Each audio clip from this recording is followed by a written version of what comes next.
Missiles flying, tensions rising, and two of the most powerful forces in the Middle East, Iran and Israel, on a collision course. But why? What started it all? And could it really lead to war? Stay with me till the end, because the real story isn't what the headlines tell you.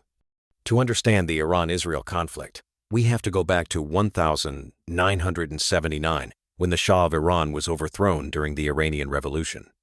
The new Islamic Republic, under Ayatollah Khomeini, declared Israel an illegitimate state and cut all diplomatic ties. What followed was decades of hostility, with Iran calling for the destruction of Israel and backing militant groups like Hezbollah in Lebanon and Hamas in Gaza. These groups have carried out rocket attacks, suicide bombings, and guerrilla warfare against Israel. Iran doesn't just dislike Israel, it sees it as a symbol of Western domination in the Middle East, especially because of Israel's deep alliance with the United States. But this war isn't fought openly, it's a shadow war.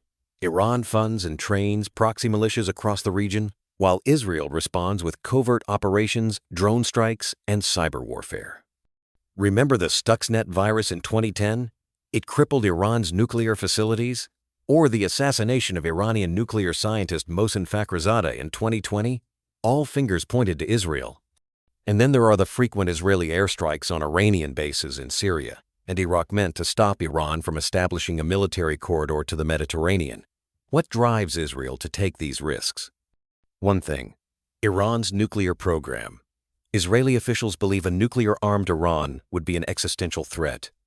They've repeatedly stated that they will do whatever it takes to prevent Iran from getting the bomb. Fast forward to 2023 and early 2024.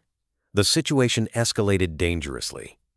Iran increased its influence in Syria, supplying weapons and advisors to allied militias. Israel responded with precision airstrikes, reportedly targeting even Iranian commanders on the ground.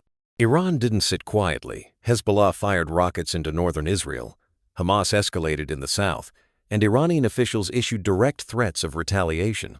For the first time in years, the conflict felt like it was inches away from turning into an open war between two nations, no longer through proxies, but direct confrontation.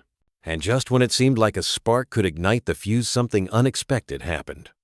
Mounting international pressure, economic challenges inside Iran, and domestic protests forced Tehran to tone down its aggression. At the same time, Israel faced growing criticism from the international community and internal divisions.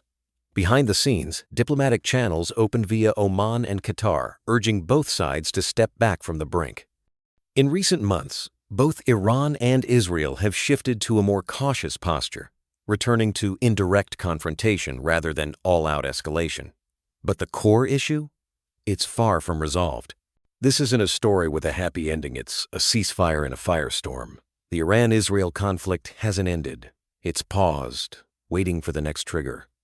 And that's why you need to stay informed, because the next news flash might not just be about rockets. It could be about war. If this helped you understand the real story behind the headlines, make sure to like, subscribe, and turn on the bell icon, because we break down complex global issues in a way no one else does. Drop a comment below. Do you think a direct war between Iran and Israel is inevitable? I'll be reading every reply.